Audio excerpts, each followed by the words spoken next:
आप सभी भाई-बहनों का सर्व कल्याण वृक्ष की प्रश्नोत्तर ज्ञान कक्षा में एक बार फिर स्वागत है। आज की चर्चा में किसी भाई बंधु का प्रश्न है कि धन का संग्रह करने से क्यों बचना चाहिए? देखिए कुछ दिन पहले हमने ब्रह्म मुहूर्त ज्ञान उपदेश कक्षा में एक वीडियो प्रसारित की थी कि हम भौतिक शिक्षा के लिए जीवन के आरंभिक 20-25 वर्ष लगा देते हैं। भौतिक शिक्षा का जो एक हमारा उद्देश्य होता है वो धन कमाने का ही होता है। या यूं कहो कि धन देखिए प्रत्यक्ष रूप से कोई खाने की स्थिति तो नहीं। हम संसारी विषय भोगों को पदार्थों को भोगना चाहते हैं, उसके लिए धन चाहिए।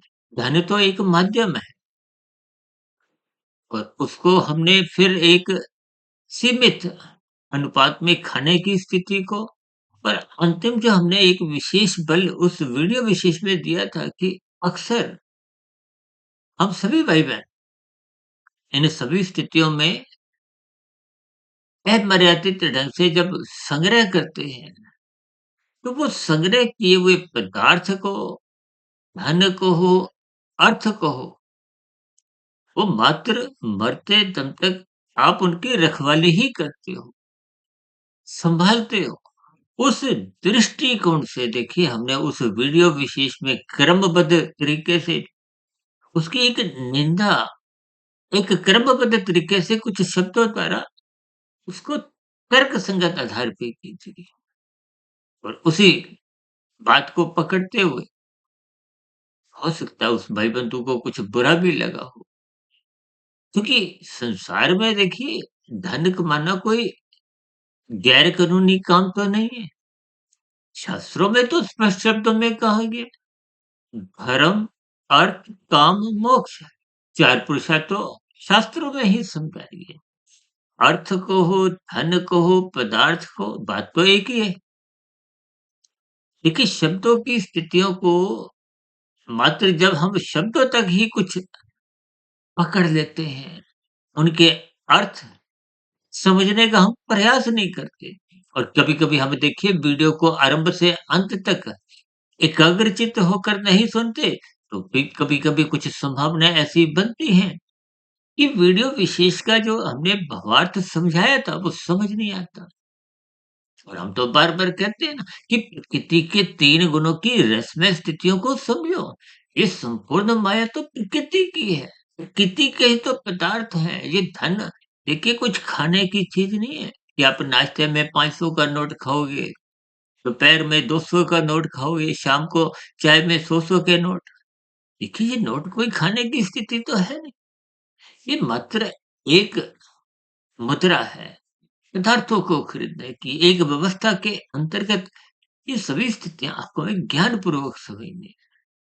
और क्योंकि सँभालने की स्थिति को हमने विशेष महत्व इसलिए दिया था कि आपका हमारा मिला हुआ जीवन देखिए एक साधारण स्थिति तो लाभ की है।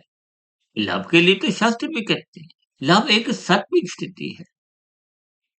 लाभ के लिए काम करो, अब हानि के लिए तो मैं भी काम नहीं करता। देखिए, हम जो पुरुषार्थ करते हैं, बच्चों को जो हम शिक्षा के लिए भेजते हैं, हज़ारों, लाखों, करोड़ों आजकल तो खर्च होते हैं। इसलिए ताकि वो एक युवावस्था में आते-आते एक अच्छे अधिकारी पद को प्राप्त कर सकें या अपना व्यवसाय चला सकें या किसी भी प्रकार से देखिए हम धन संपदा कमा सकें। मान प्रतिष्ठा के स्तर पर पहुँच सकें। देखिए, ये सभी स्थितियाँ बहुत ही क्रमबद्ध तरीके से जैसे-जैसे आप जीवन की समझते जाओगे, लेकिन उस जीवन में समझते-समझते आपको हमारा जीवन का मिला हुआ लक्ष्य पहचानना है। मात्र स्थूल शरीर के स्तर पर आप जितना भी भोग लो, वो तो तृप्ति होती ही नहीं और स्थूल शरीर की इंद्रियों की एक सीमा है। आप नाश्ते में कितना 2 परोठे खाओगे, 3, 4, 5 कितने खा सकते हो? ब्याह-शादियों की स्थितियाँ आप देखते ही हो। जब-जब आप अधिक पदार्थ खाते हो, तो वो पचते नहीं है, क्योंकि स्थूल शरीर के भीतर की एक जठराग्नि की स्थितियाँ हैं, रोग प्रतिरोधक क्षमता के अंतर्गत देखिए विभिन्न अंदर की जो प्रक्रिया है, पाचन क्रिया है, उनको ज्ञानपूर्वक समझिए कि किसी तरह ये बाहरी स्तर पर भी जो 3 गुणों की स्थितियाँ हैं, जब तक मनुष्य जीवन में आप और हम रजोगुण और तमोगुण में ही नाचते हैं। देखिए धन का अभिप्राय तामसी स्थिति से है। यूँ तो देखिए तमोगुण की कोई वैसे निंदा नहीं जैसे साधारण शब्दों में शास्त्र भी कहते हैं, हम भी कहते रहते हैं कि तमोगुण की निंदा करो, निंदा करो।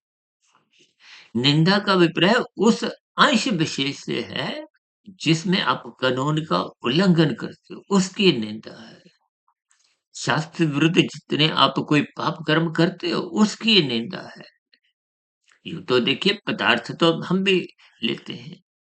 हमारा शरीर भी देखिए तामसी है, ये पृथ्वी, जल, अग्नि, वायु, आकाश का बना है। अक्सर आप देखते हो ना कि सरकारी विभाग से जो मनुष्य सेवानिवृत्त होते हैं, अब सरकारी विभाग में जो भी मनुष्य होते हैं, उनको विभिन्न प्रकार की देखिए कुछ सुविधाएँ मिलती हैं। अक्सर कुछ स्वास्थ्य से संबंधी भी एक सुविधाएँ मिलती हैं और अक्सर एक साधारण स्तर पर मेरा ऐसा मानना है कि जिन भाई-बहनों के भी देखिए ये कुछ स्वास्थ्य से संबंधित कुछ सेवाएँ लेने के लिए जो कि मुफ्त में ही मिलती हैं, उनका वो एक जो हम उपयोग करते हैं, यदि आपका कार्ड बना हुआ है तो कुछ ऐसी स्थितियाँ बनती हैं कि आप और हम उस कार्ड के उपयोग करते हुए अपनी बीमारियों को दूर करने के लिए ही अपना जीवन लगा देते हैं। देखिए इस बात को एक दार्शनिक दृष्टिकोण से आपने समझनी है। अब जिन भाई-बहनों का देखिए वो कार्ड नहीं बना हुआ, उनका भी तो जीवन चलता है। देखिए, परमात्मा ने हम सभी भाई-बहनों को मरते दम तक स्वस्थ रहने के लिए शास्त्रों में विभिन्न प्रकार के दिशा निर्देश दिए।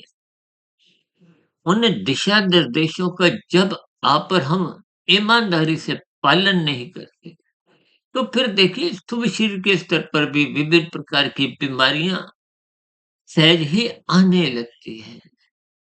वो बीमारियों के साथ ही फिर ऐसी जो सुविधाएं होती हैं उनका आप और हम लाभ उठाते हुए बस उन्हीं स्थितियों में ही उलझे रहते हैं। देखिए, आपने अपने जीवन में एक मुहावरा सुना होगा ना कि जहाँ चाह वहाँ राह। जिस चीज़ की आप चाह रखते हो, इच्छा रखते हो, तो परमात्मा की व्यवस्था को, प्रकृति के 3 गुणों के स्वभाव की स्थितियाँ को, वो अपने आप ही बनने लगती हैं। देखिए, ये प्रकृति को समझना बहुत ही गहरी स्थितियाँ हम तो प्रतिदिन देखिए तमोगुण, रजोगुण, सत्वगुण की स्थितियों पे प्रकाश डालते हैं और पिछले लगभग पौने 6 वर्षों से हमने 2800 से अधिक वीडियो जो प्रसारित किए हैं, वो सभी की सभी प्रसारित हो चुकी वीडियो को हम कहीं न कहीं उन सैद्धांतिक बातों को कि तमोगुण, रजोगुण और सत्वगुण, तमोगुण से अच्छा रजोगुण है और रजोगुण से भी तो अच्छा सत्वगुण है। सत्वगुण का अभिप्राय क्या है? देखिए इन 3 गुणों का आप जितना संग करोगे, फिर वैसा-वैसा रंग, प्रभाव के जीवन में दिखता है, आपके व्यवहार में दिखता है और जिस स्वभाव को, व्यवहार को, संस्कार को, तो कार्यशील की स्थितियाँ हैं और कार्यशील देखिए हम जन्म के साथ ही माता के गर्भ में आपकी हमारी आत्मा जब प्रवेश करती है, तो ये स्थूल शरीर का निर्माण तो माता के गर्भ में होता है। अब पूर्व के जन्मों में भी आप जैसी स्थितियाँ छोड़ के आए थे, उन्हीं स्थितियों के साथ ही आपका हमारा जन्म होता है। कार्य शरीर में वैसी-वैसी स्थितियाँ स्वभाव रूप में, संस्कार रूप में बनी होती हैं। वो संस्कार पुनः आपके हमारे जीवन को संचालित करते हैं, मन बुद्धि के स्तर पर विचार लाते हैं। वो विचार ही आपके स्थूल शरीर के स्तर पर इंद्रियों का मतलब क्या है? 5 ज्ञानेंद्रिय, 5 कर्मेंद्रिय। ज्ञानेंद्रिय ज्ञानेंद्रियों द्वारा आप सुख भोगते हो। किनका? संसारी विषयों का। और संसारी विषयों का ही सुख भोगने के लिए आप दिन-रात जो मेहनत करते हो, धन इकट्ठा करते हो, देखिए लाभ की तो कहीं निंदा नहीं, वो तो एक सात्विक स्थिति है।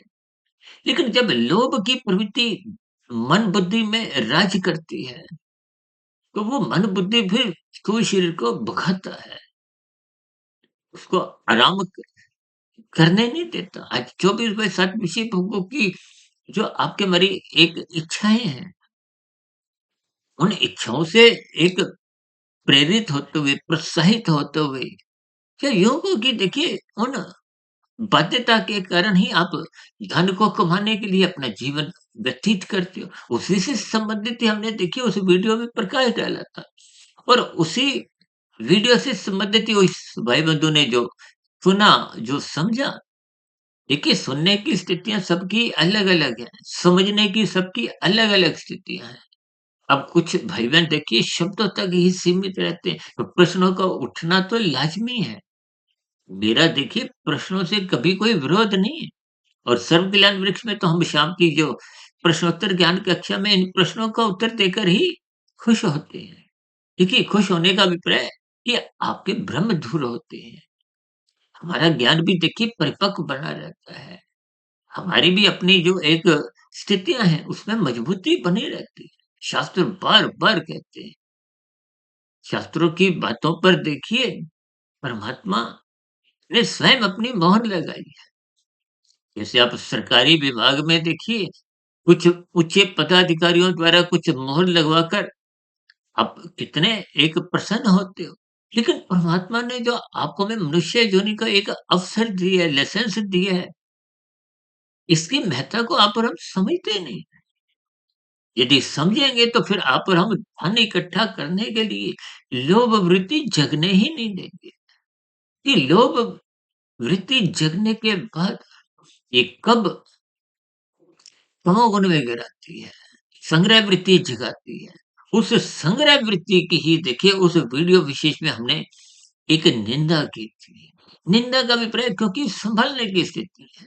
अब देखिए ना, सँभालने में तो आपका हमारा जीवन निरंतर उन स्थितियों में उलझा रहता है।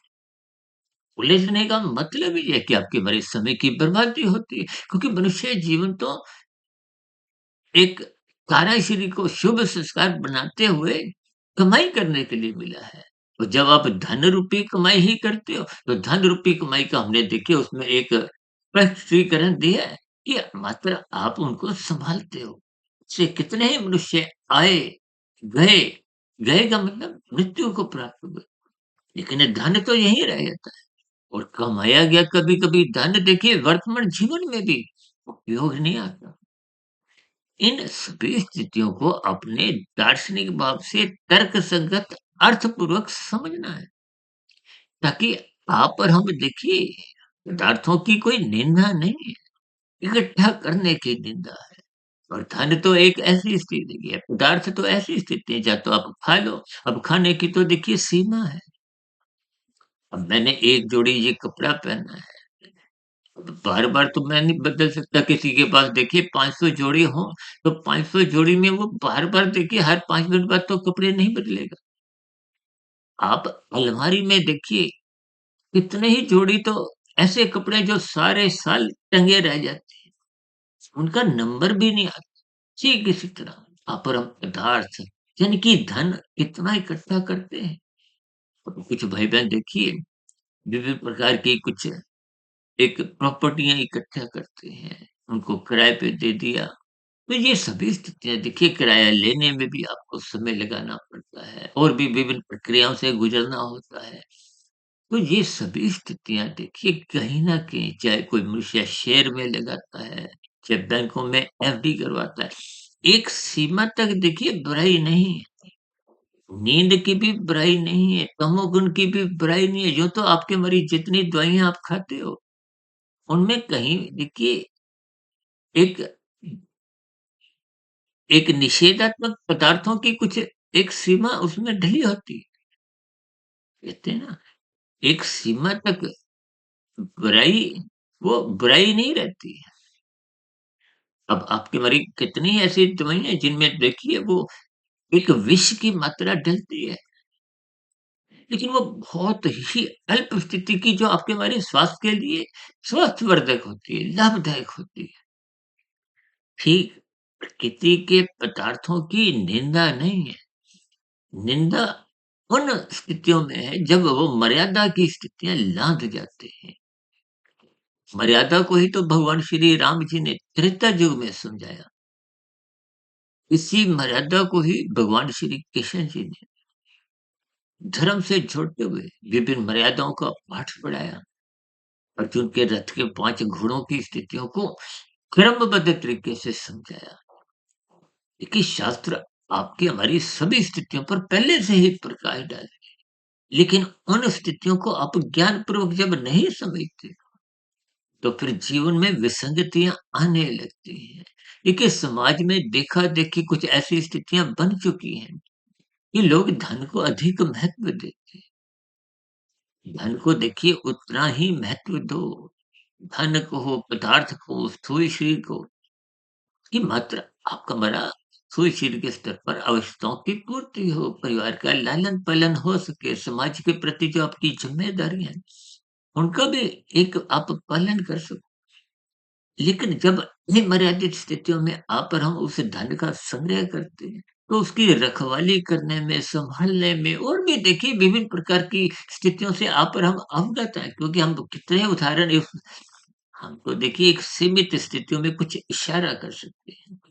उन इशारों को ही आज उत्तर देते हुए भी हम कुछ प्रकाश डालें कि एक धन की निंदा उस दृष्टिकोण से जो आपने हमने खाने भी नहीं है।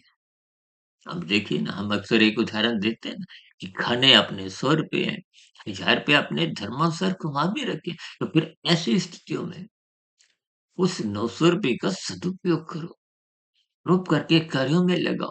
और यदि आप उस ₹900 को परोपकार के कार्यों में भी नहीं लगाते और सत्संग के अभाव में सत्वगुण की न्यूनता बनाते हुए ब्रह्म मुहूर्त में एक सोए रहते हुए, केवल रजोगुण जगाते हुए आप अनैतिकत कार्य करते हुए धन का और संग्रह करते हो। उस 1000 को लाख में बनाते हो और उस लाख में देखिए वो जो 99,000 हैं, उसमें 30-35 हज़ार की एक कानून की प्रक्रिया से एक निषेधात्मक स्थितियों में भी उलझ जाते हो। शास्त्र विरुद्ध काम कर्म कर जाते हो। फिर ऐसी स्थितियों में वो जो गैर कानूनी कार्य थे, शास्त्र विरुद्ध जो पाप कर्म थे, उनका आपको हमें भुगतान करना होता है। अब देखिए ना, जो धर्मानुसार कमाई थी, वो भी ₹900 यहीं रह गए। जो अनीतिगत कार्यों से आपने धन संग्रह किया, अब उसको तो आप और हम छोड़ के जा रहे हैं। लेकिन कर्मफल सिद्धांत के अंतर्गत वो जो नीतिगत कार्य किए थे, उनका पाप रूपी परिणाम आपको हमें भुगतना पड़ता है। कभी-कभी कर्माशय बिगड़ जाता है, तो नीचे की योनियों में भी प्रकृति की कर्मफल सिद्धांत के अंतर्गत उन अधोगति की स्थितियों में गुजरना पड़ता है। अब नीचे की तो कितनी ऐसी दुनिया जिनके आप और हम नाम सुनकर भी भयभीत होते हैं। लेकिन प्रकृति के 3 गुणों की रहस्यमय स्थितियों को आप समझने का प्रयास नहीं करते। हम तो बार-बार कहते हैं, सत्संग करो, ब्रह्म मुहूर्त में उठो, रात को मरणात्मक स्थितियों से बचो। लेकिन ये सभी स्थितियाँ एक ही दिन में प्रारंभ नहीं होती, क्रमबद्ध तरीके से। अब देखिए बच्चा पहले प्ले स्कूल में जाता है, पहली, दूसरी, तीसरी, तब जाके देखिए एक समय आता है वो कॉलेज में जाता है। यानी कि रातों-रात ये स्थितियाँ नहीं बनती। हो सकता है वर्तमान जीवन में भी आप उस ऊँचाइयों तक ना पहुँच सको। सबकी देखिए अलग-अलग कक्षाएँ हैं। कोई 7वीं कक्षा में है तो वो 8वीं में जा रहा है। जो पहली कक्षा में है वो अभी दूसरी में जा रहा है। ये सभी स्थितियों को हमें ज्ञानपूर्वक समझना है। इन सभी स्थितियों पर ही मैंने कुछ प्रकाश डाला है। हो सकता है मेरे समझाने में कुछ कमी रह सकती है, क्योंकि मायाबद्ध की स्थितियों का मैं भी एक देखिए मैं भी मायाबद्ध ही हूँ, तो मेरे में भी समझाने में कुछ कमजोरी रह सकती है। लेकिन फिर भी मेरी आप सभी भाई-बहनों से हाथ जोड़ के विनती है कि इन सभी स्थितियों को ज्ञानपूर्वक समझने का प्रयास कीजिए। शब्दों को अर्थपूर्वक समझिए, उनके उस दृष्टिकोण पर पहुँचिए कि उनके भावार्थ क्या है। कुछ-कुछ बातें हम दार्शनिक दृष्टिकोण से भी बोल देते हैं। उन सभी स्थितियों को ज्ञानपूर्वक पर हम जितना-जितना समझ जाएँगे, तो इन सभी स्थितियों के आपको यथार्थ उत्तर समझ में आने लगे। यूँ तो देखिए हम बार-बार यहाँ तक कहते हैं कि शास्त्रों में एक-एक शब्द बहुत ही नपा-तुला क्रमबद्ध तरीके से समझाया गया। आप और हम समझते नहीं। आप और हम सारी बुद्धि संसार को पाने में, इकट्ठा करने में लगा देते हैं। इसलिए मेरी आप सभी भाई-बहनों से विनती है, अपने मिले हुए जीवन का सदुपयोग कीजिए। सदुपयोग का अभिप्राय मिले हुए जीवन में परमात्मा को पाने का लक्ष्य बनाइए। क्योंकि इस संसार को पाते-पाते भी आपका मेरा मिला हुआ जीवन क्रमशः कमज़ोर होते हुए मृत्यु की एक अंतिम स्थिति के करीब जा रहा है। इन सभी संदेशों को ज्ञानपूर्वक सकारात्मक भाव से समझिए, ताकि आपका मेरा मिला हुआ जीवन सफल हो, सार्थक हो। उन्हीं शुभकामनाओं के साथ चर्चा विशेष का अब यहीं विराम देते हैं। कल सुबह फिर मिलते हैं ब्रह्म मुहूर्त ज्ञान उपदेश कक्षा में। तब तक आप सुधीर भाटिया फ़कीर को इजाज़त दें। आप सभी भाई-बहनों को बहुत-बहुत शुभ रात्रि और ब्रह्म मुहूर्त में उठने के लिए मेरी ओर से बहुत-बहुत शुभकामनाएँ, ताकि जीवन की स्थितियों को आप और हम ज्ञानपूर्वक समझें। फिर भी चर्चा संबंधित कोई मन में आपके प्रश्न हो, कोई मेरी कही गई स्थितियों पर, बताई गई बातों पर आपका कोई एक सुझाव हो, ती हो, शिकायत हो, तो नीचे दिए गए कमेंट्स बॉक्स पर इन सभी स्थितियों का स्वागत है। चर्चा विशेष को ध्यानपूर्वक, धैर्यपूर्वक सुनने के लिए आप सभी भाई-बहनों का बहुत-बहुत धन्यवाद।